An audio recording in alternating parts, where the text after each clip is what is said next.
Au Nid d'Aigle, les personnes à mobilité réduite, les personnes âgées n'avaient pas le droit de venir parce que c'était impossible de descendre du train.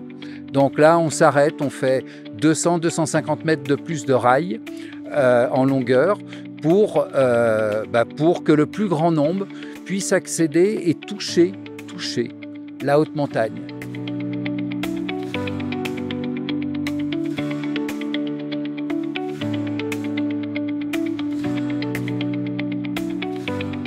Vous êtes à 2300 mètres ici, bordé de couloirs.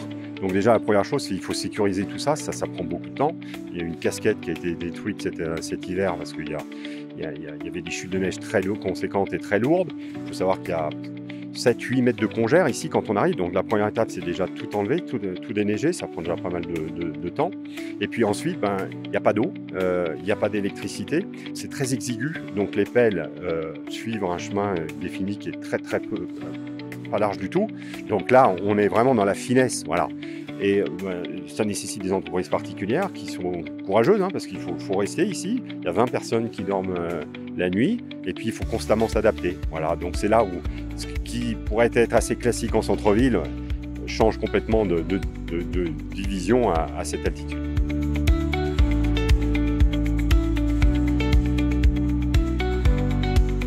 Le plus vertueux possible, avec une réutilisation au maximum des matériaux sur place, avec une réduction du nombre de rotations d'hélicoptères, donc fabrication du béton sur place, donc acheminement de tous les matériaux en ballastière, et après, au titre du paysage, un choix et des échanges avec l'ensemble des services de l'État pour intégrer le plus possible le projet, donc avec la récupération des matériaux du site pour faire les gabions, les murs en pierre, la casquette remblayée pour une meilleure intégration, et ça va avec aussi un choix d'ensemencement assez particulier qui pousse le curseur assez loin sur ce qu'on peut appeler un chôtier le plus responsable possible.